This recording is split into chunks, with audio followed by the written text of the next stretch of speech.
कोटि कोटि नमन। अपने निवास में विराजमान ब्रह्मलीन संत साहिब स्वामी जी महाराज के विशेष कृपा पात्र पूज्यपाद प्रधानाचार्य ब्रह्म ऋषि चतुरानंद महाराज के पावन चरणों में कोटि कोटि नमन। पूज्य महात्मागण, सत्संग प्रेमी सदात्माओं, माता एवं बहनों,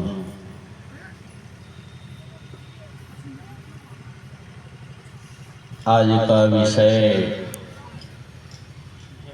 मोक्ष है, जो सर्वश्रेष्ठ विषय है, कठिन विषय कठिन हो और विद्यार्थी कमजोर विद्यार्थी के लिए तो कमजोर विषय चाहिए।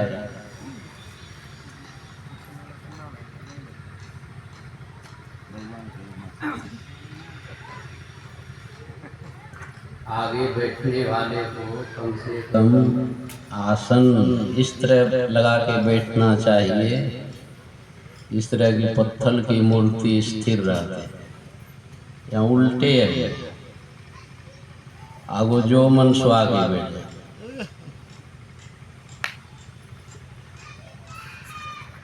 मैं गया अपने ननिहाल, एक भी सत्संगी, कैसे सत्संग होगा, दूसरे गांव से मैं बुलवाया। भाई सुनने वाला यदि नहीं रहेगा तो सुनाएगा किसको? 10-20 ठो आगे सुनने वाला होना, पीछे जो है सत्संग जमेगा, पीछे के लोग भी सुनेंगे। लेकिन उल्टे नहीं सुनने वाले आगे आते, यहाँ तो उनको तो पाप ही वो यहाँ से लेके जाएंगे। सोचते हैं कि जा रहे हैं अधिवेशन में, सत्संग से पुण्य कमाएंगे, लेकिन नहीं। इसलिए देखा जाता है कि सत्संग में आ रहे हैं, जा रहे हैं, कोई लाभ नहीं।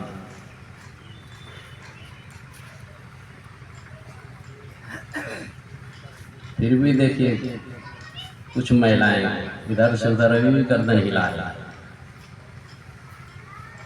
कोई फर्क नहीं। कितना मेहनत किया पाकुड़ जिला अधिवेशन में, कई साल से बंद था जिला। ये हमारे प्रमोद बाबा दौड़ धूप करते करते नहीं, अमड़ा पाड़ा में कराएंगे, मेहनत करेंगे, सत्संग कराएंगे, और उसके मेहनत को पानी फेर देते। अभी सुन रहे थे हरिहर बाबा कितना मेहनत करके जो है क्षेत्र के लोगों को जगाया, और आप ठीक से बैठ भी नहीं पाते, पीछे जाके बैठे।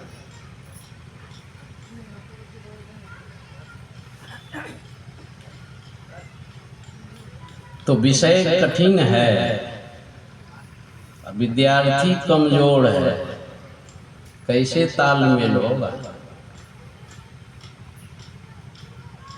मोक्ष कहते हैं छुटकारा को। हम लोग बंधन में हैं, तरह तरह का बंधन है।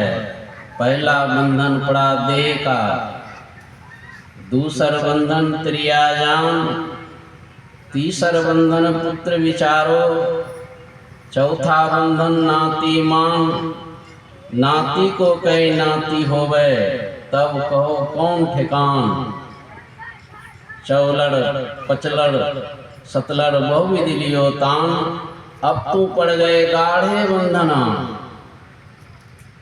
इतना बंधन गढ़ा गया है। लोग सोचता है कि गाय बकरी के गले में रस्सी है, वही बंधन में है, हम तो फ्री हैं। फ्री हैं तो क्यों झंझट है आपके जीवन? क्यों आप दुखी हैं? गाय बकरी को उतनी चिंता नहीं है जितनी चिंता आपको है। वे उतने परेशान और दुखी नहीं हैं जितने कि आप परेशान। अब तू पड़ गए गाढ़े बंधनान, मरे बिना तो छूटे नहीं, जीते जी सुनो ना कान। महात्मा लोग इतना प्रयास करके सुनाना चाह रहे हैं, समझाना चाह रहे हैं, लेकिन जब तक जिंदा हैं सुनने के लिए तैयार। अभी नाच गान होने लगे ना तब देखें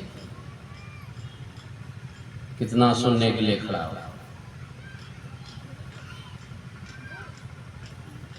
धन संपत्ति हाट हवेली, ये बंधन क्या करूं बखान। धन संपत्ति भी बंधन है, हाट हवेली भी बंधन है, लेकिन ये बंधन कोई विशेष बंधन नहीं है। धन जब वक्त होता है तो लोग पानी की तरह बहा देते हैं। किसी के जान की खतरे आ जाती है, बीमारी आ जाती है, तो देख लीजिए धन को लोग धन नहीं पूछते हैं, पानी की तरह बहा देते। कर्ज ले करके मैंने देखा नौतन में अखिल भारतीय साई स्वामी जी महाराज के जन्मभूमि में जब था, उसी क्रम में मैं बिहार से ही, झारखंड से ही वहाँ सहयोग करके कार्यक्रम हुआ था। तो एक जगह एक शिक्षिका स्कूल से निकली, बाबा हमारे घर चलिए। ठीक है, चल दिए घर गए तो मोबाइल में अपने पोता को दिखाता है, देखिए पोता दिल्ली में है, खेल रहा है। क्या हुआ, इसको इतनी बड़ी बीमारी हो गई थी बाबा, 54 लाख रुपया इसको बचाने में बच गया। इतना लोन, इतना कर्ज लेकर। धन संपत्ति भी जो है बंधन है, लेकिन संत लोग कहते नहीं नहीं ये हल्के दर्जे का बंधन।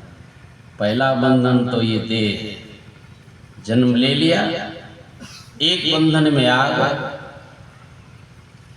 एक दुख। आज ही बच्चा जन्म लिया है, घर में क्या हो रहा है नहीं हो रहा है, देश दुनिया में क्या हो रहा है नहीं हो रहा है, कोई चिंता, लेकिन उसको भूख लगे तो रोएगा, पेट में दर्द हो तो रोएगा। परिवार में कोई झंझट है उसको कोई मतलब नहीं। हाँ, वही बच्चा धीरे धीरे बड़ा होता है, फिर जो है संबंध जुटते जाता है। दूसरा बंधन त्रियाजान, जब विवाह होते हैं, पति के लिए पत्नी बंधन, पत्नी के लिए पति बंधन। दूसरा बंधन, अब देखिए परेशान।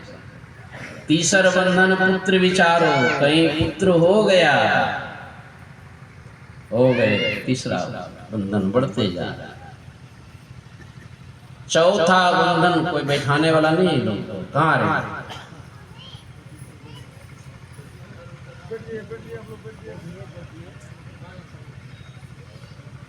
चौथा बंधन नाती मां। देखिए बंधन पर बंधन बढ़ते जाता है। अब इतना बंधन गढ़ा गया है, जब तलक है जिंदगी फुर्सत ना होगी काम से, काम से फुर्सत है। यदि फुर्सत नहीं मिल रहा है तो मरे बिना तो छूटे नहीं। ये फुर्सत कब होंगे, जब आपकी मृत्यु होगी। मृत्यु में ही ये सारे बंधन समाप्त होंगे। तो लोग सोचेंगे कि कभी न कभी तो मर ही जाएंगे। बहुत लोग गाँव देहात में कहते हैं कि मरी जाए तो तरी जाए। नहीं, बहुत झंझट आया तो जानबूझ करके आत्महत्या कर लेते हैं, जहर खा लेते हैं, आग में जल जाते हैं, रेल में कट जाते हैं। वही उनको दिमाग में है, सत्संग भजन तो की नहीं। आत्महत्या का पाप कितना बड़ा होता है उसको पता ही नहीं। उसको यही दिमाग में घुस गया, ये झंझट जो है ना मरने के बाद खत्म हो जाएगा, इसलिए आत्महत्या कर। सबसे भारी पाप यही आत्महत्या। लाखों कष्ट आ जाए लेकिन आत्महत्या नहीं करना, क्योंकि ये दूसरे यदि आपको मार दे, दूसरे आपको हत्या कर दे तो उतनी हानि नहीं है। लेकिन आप अपने से हत्या कर लेते हैं, फिर इस मानव शरीर से भेंट नहीं होती है, भटकते रहते हैं। तो ऐसा सोचेंगे कि कभी ना कभी जो है यह शरीर छूट जाएगा, सब झंझट समाप्त, मुक्ति मिल जाएगी।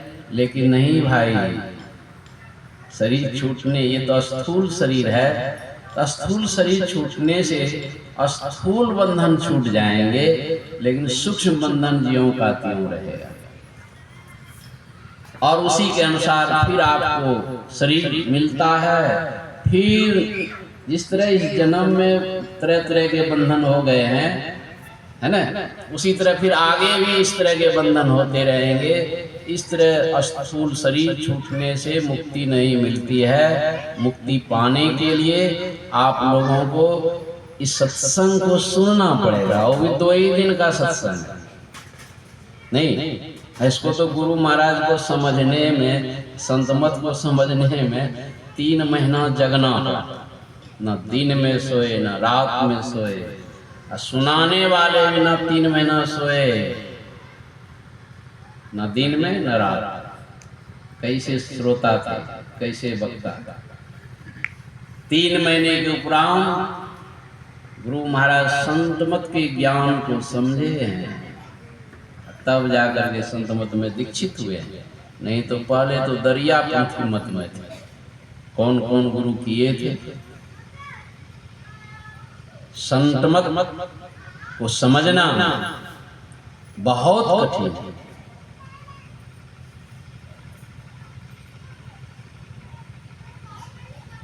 और जो कोई समझ लेते हैं, सुनो समझो संत वाणी, करो आपन हित जानी। साई स्वामी जी महाराज कहते हैं, पहले बढ़िया से सुनिए। बढ़िया से कैसे सुनता है?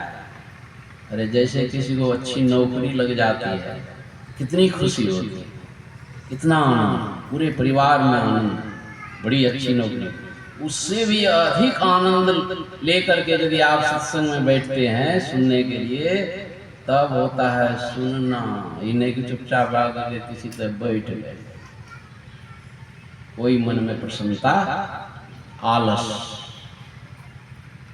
सुनना भी नहीं हो रहा है। पहले तो आप इस तरह सुनने के लायक बनिए श्रोता। एक अक्षर भी पढ़े लिखे नहीं है, कोई चिंता की बात नहीं है, केवल आप सुनने के लायक बनिए, आपको बात समझ में आ जाएगी। सुनो समझो संत वाणी, करो आपन हित जानी। तब अपने हित आप कर सकते हैं। नहीं तो आपका हित ना अरबपति बनने से होगा, ना खरबपति बनने से होगा, ना देवता बनने से होगा, ना देवराज इंद्र बनने से होगा। और ऊंचे से ऊंचे लोकांतर में आप कहीं भी चले जाइए, कहीं आपका हित होने वाला नहीं। लोग सोचता है कि किसी तरह जीवन बिता करके बूढ़ा होकर के मर जाओ। आप में और पशु में तो कोई अंतर है ही नहीं। आज ब्रह्मा जी जिस ज्ञान को नहीं जान पा रहे हैं, मुक्ति के मार्ग को खोजने के लिए असली मार्ग क्या है, बहुत जगह ढूंढा। किसी ने बताया कि मुक्ति पाने के लिए ज्ञान मार्ग है, किसी ने बताया कि योग मार्ग है। ये दुविधा को दूर करने के लिए भगवान शंकर के पास ब्रह्मा जी पहुँचे हैं और उनसे प्रार्थना करते हैं, पूछते हैं कि मुक्ति का असली मार्ग क्या है। भगवान शंकर ने कहा, योग हीनं कथं ज्ञानं मोक्षदं भवति भो, योगो अपि ज्ञानहीनस्तु ना क्षमो मोक्ष कर्मणि, तस्माद् ज्ञानं च योगं च मुमुक्षु दृढ़ं भयसे। शिव जी ने यही कहा, जो असली मुक्ति चाहते हैं उनको जीवन में ज्ञान को भी अपनाना पड़ेगा और योग को भी अपनाना पड़ेगा। देख लीजिए आपके जीवन में क्या क्या है। कितना ज्ञान को अपनाए हैं और कितना योग को अपनाए हैं। किसी को तो ज्ञान सुनने का मौका ही नहीं प्रभु दिए हैं, सत्संग में आ ही नहीं सकते हैं, उनको तो छोड़ दीजिए। कोई आ गए हैं, दीक्षित भी हो गए हैं, तो कितना ज्ञान आपने अपनाया, क्या कितना आपने योग किया।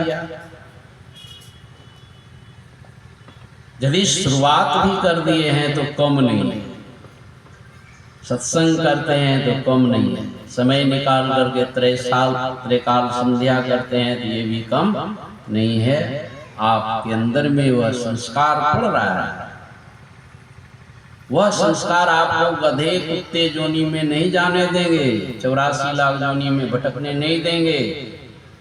जिसको सत्संग और ध्यान से लगन हो जाता है, उनकी मृत्यु होती है तो उसको मोक्ष पाने के लिए फिर से दोबारा मनुष्य का शरीर मिलता है, और तब तक मनुष्य शरीर को पाते रहते हैं जब तक कि वे पूर्णता को प्राप्त नहीं करके से मुक्त नहीं हो जाते हैं, तब तक उनको मनुष्य शरीर की ही गारंटी है। लोग सोचता है कि सत्संग में जाने से क्या मिलेगा, सत्संग में नहीं आने से क्या होगा उसको पता ही नहीं।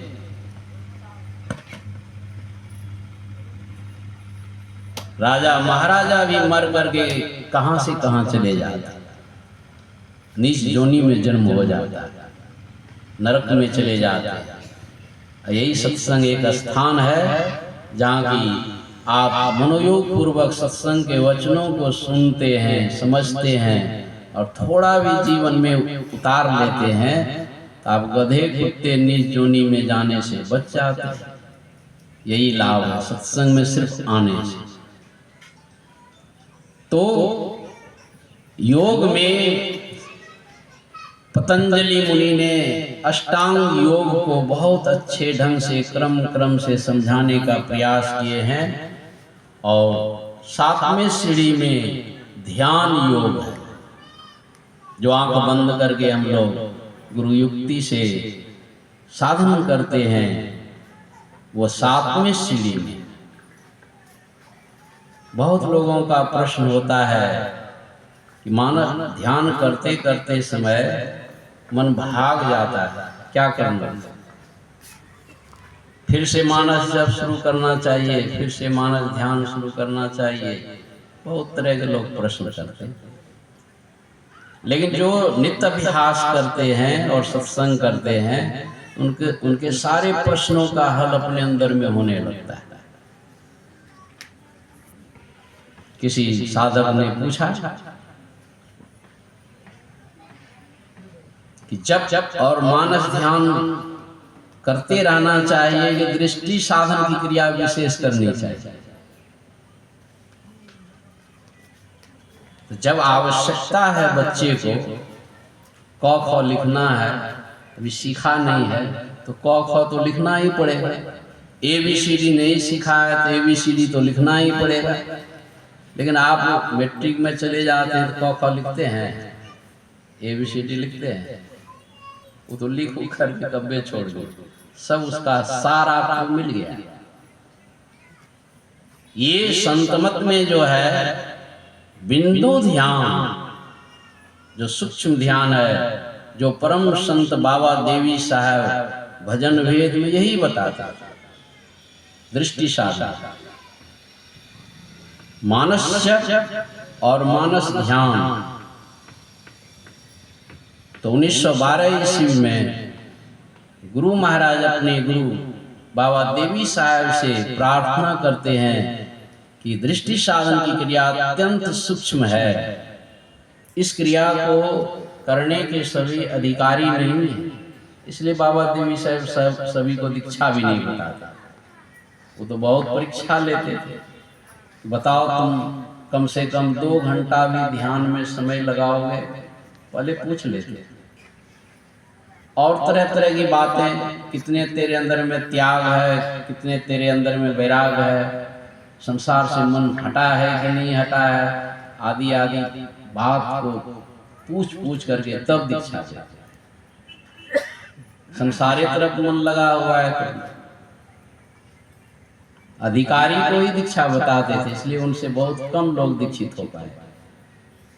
और गुरु महाराज ने देखा कि सर्वसाधारण लोग तो वंचित रह जाएंगे संत मत के ज्ञान से, तो उसी 1912 ईस्वी में बाबा साहेब से प्रार्थना करते हैं कि सर्वसाधारण के लिए संत मत में भी मानस जप और मानस ध्यान की क्रिया बताई जाती तो सर्वसाधारण लोगों को भी जो है कुछ पकड़ में आ जाता।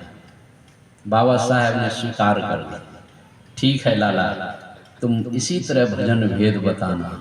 तो मानस जप, मानस ध्यान, स्थूल साधना जो है संत मत में प्रारंभ हो।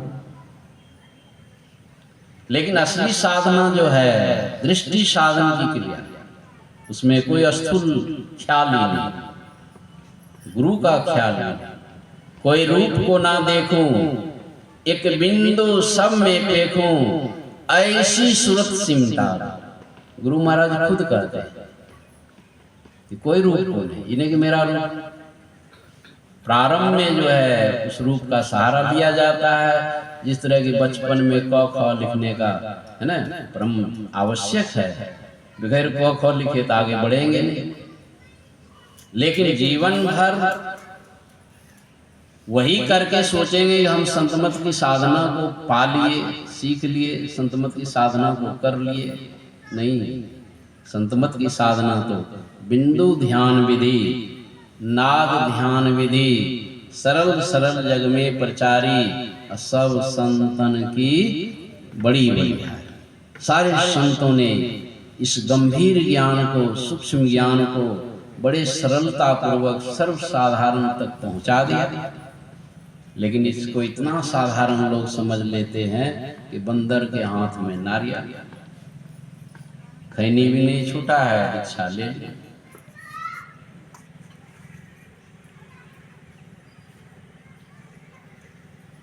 तो इस तरह हम लोगों को बारंबार सत्संग मिलते रहेगा।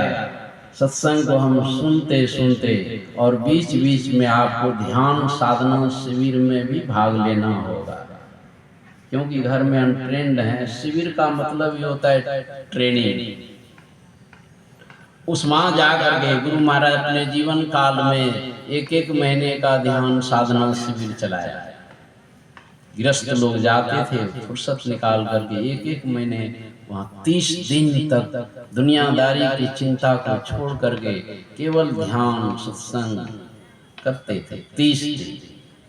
इसी पर गुरु महाराज ने कहा, जो अपने जीवन काल में एक बार भी मास ध्यान साधना शिविर में भाग ले लेते हैं, एक महीने के अंतराल में वे इस तरह की कमाई कर लेते हैं, इस तरह की वे कमाई कर लेते हैं, जन्मों जन्म खर्च करने पर भी खर्च नहीं होता है दुनिया में कोई कमाई।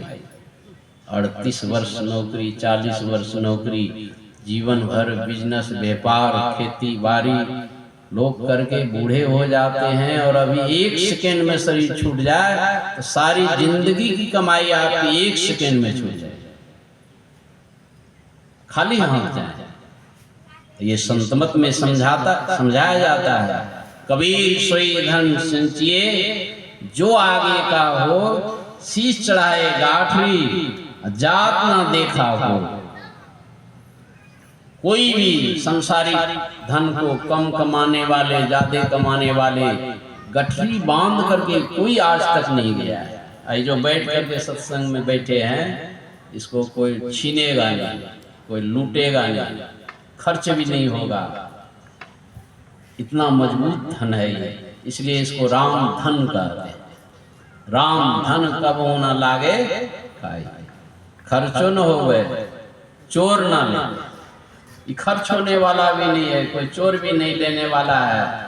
और जो इस धन को प्राप्त कर लेते हैं तो कहते हैं दिन दिन बढ़त सवाई, राम धन कब होना लागे काई। ये धन का ऐसा स्वभाव है, जिसको प्राप्त होता है तो सवैया बढ़ते जाता है, दिन दिन अधिक विराग, प्रेम सत्संग सो करते, उसके अंदर में दिनों दिन वैराग बढ़ते जाता है। वैराग का मतलब लाल कपड़ा नहीं, बाल दाढ़ी से कोई मतलब नहीं, वैराग का मतलब है सत्संग से उनको कितना प्रेम हो रहा है। घर ही में बैठे हैं, सत्संग से बड़ा प्रेम है, तो आप पूर्ण वैरागी हैं।